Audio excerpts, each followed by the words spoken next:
Hi dear friends, welcome to my channel nest by Roops. അപ്പോൾ ഇന്ന് ഞാൻ വന്നിരിക്കുന്നത് ഒരു ക്ലീനിങ് ടിപ്സുമായിട്ടാണ്. വീടൊക്കെ ക്ലീൻ ചെയ്യുമ്പം എപ്പോഴും വിട്ടുപോകുന്ന ഒരു കാര്യമാണ് സ്വിച്ച് ബോർഡ്. അപ്പോൾ സ്വിച്ച് ബോർഡ് എപ്പോഴും അഴുക്ക് പിടിച്ച് കിടക്കുകയായിരിക്കും. പ്രത്യേകിച്ച് നമ്മൾ കൂടുതൽ യൂസ് ചെയ്യാത്ത സ്വിച്ചുകളിലൊക്കെയാണ് കൂടുതലായിട്ട് അഴുക്കുകൾ ഉണ്ടാകുക. അപ്പോൾ ഞാൻ പൊതുവേ സ്വിച്ച് ബോർഡൊക്കെ ക്ലീൻ ചെയ്യുന്ന ഒരു ടെക്നിക്കാണ് നിങ്ങളായിട്ട് ഷെയർ ചെയ്യുന്നത്. അപ്പോൾ എല്ലാവർക്കും ഇത് യൂസ്ഫുൾ ആവുമെന്ന് കരുതുന്നു. അപ്പോൾ ഇനി വീഡിയോയിലേക്ക് കടക്കാം. പ്ലഗ് പോയിന്റിൽ കണക്ട് ചെയ്തിട്ടുള്ള കേബിളൊക്കെ ആദ്യം തന്നെ അഴിച്ചിടുകയാണ്. സ്വിച്ചസൊക്കെ ഓഫാണ് എന്ന് ഉറപ്പ് വരുത്തുക. ഇനി ഞാനിത് ക്ലീൻ ചെയ്യാൻ ഉപയോഗിക്കുന്ന സാധനം നിങ്ങളുടെ എല്ലാവരുടെ വീട്ടിലും കാണുന്നതാണ്. ഇവനാണ് സാധനം. ഞാനിവിടെ ബോഡി സ്പ്ലാഷാണ് യൂസ് ചെയ്യുന്നത്. ബോഡി സ്പ്രേ ആയാലും മതി. ഇവരുടെയും വീട്ടിൽ കാണുന്ന ഒരു സാധനമാണ് ബോഡി സ്പ്രേ. മിക്കവാറും നമ്മളത് കംപ്ലീറ്റ് യൂസ് ചെയ്യില്ല. എക്സ്പയറി ഡേറ്റ് ആകുമ്പോൾ നമ്മളെടുത്ത് കളയും. അപ്പോൾ അങ്ങനെ എക്സ്പയറി ഡേറ്റ് ആയിട്ടുള്ള ഒരു ബോഡി സ്പ്ലാഷാണ് ഞാനിവിടെ സ്വിച്ച് ബോർഡ് ക്ലീൻ ചെയ്യാൻ വേണ്ടി യൂസ് ചെയ്യുന്നത്.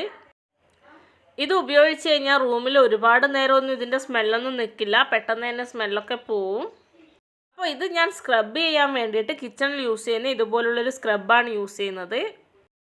നമുക്ക് കാണാം മാജിക്ക്. അപ്പോൾ കുറച്ച് സ്പ്രേ ഒന്ന് നമ്മുടെ സ്വിച്ച് ബോർഡിലേക്ക് ആക്കി കൊടുത്ത് ജസ്റ്റ് ഒന്ന് സ്ക്രബ് ചെയ്താൽ മതി. ഒരുപാട് ഹാർഷായിട്ടൊന്നും സ്ക്രബ് ചെയ്യേണ്ട ആവശ്യമില്ല. കണ്ടോ, ഇപ്പോൾ കാണുമ്പോൾ തന്നെ നിങ്ങൾക്ക് മനസ്സിലാകുന്നുണ്ടാകും. നല്ല നീറ്റായിട്ടുണ്ട്.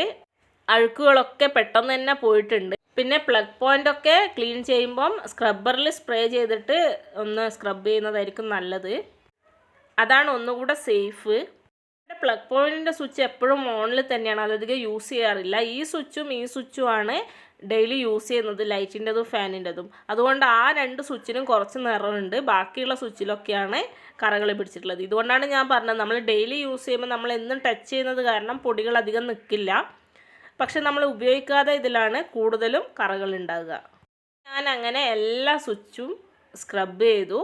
കണ്ടോ, എല്ലാ സ്വിച്ചും നല്ല നീറ്റായിട്ടുണ്ട്. നേരത്തെ ഞാൻ കാണിച്ചു തന്ന അതേ സ്വിച്ച് ബോർഡ് തന്നെയാണ് ഇത്. പക്ഷെ ആ ഡിഫറൻസ് നിങ്ങൾക്ക് ലൈവായിട്ട് തന്നെ ഞാൻ കാണിച്ചു തന്നതാണ്.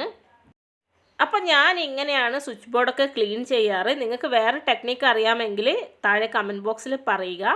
ഇനി നിങ്ങൾ നിങ്ങളുടെ വീട്ടിലുള്ള സ്വിച്ച് ബോർഡൊക്കെ ഒന്ന് നോക്കുക. അഴുക്കുകളൊക്കെ പിടിച്ചിട്ടുണ്ടെങ്കിൽ ഇതുപോലെ ഒന്ന് ട്രൈ ചെയ്ത് നോക്കുക. അപ്പോൾ വീണ്ടും മറ്റൊരു വീഡിയോയുമായി കാണുന്നവരെ സൈനിങ് ഓഫ് രൂപ്സ്.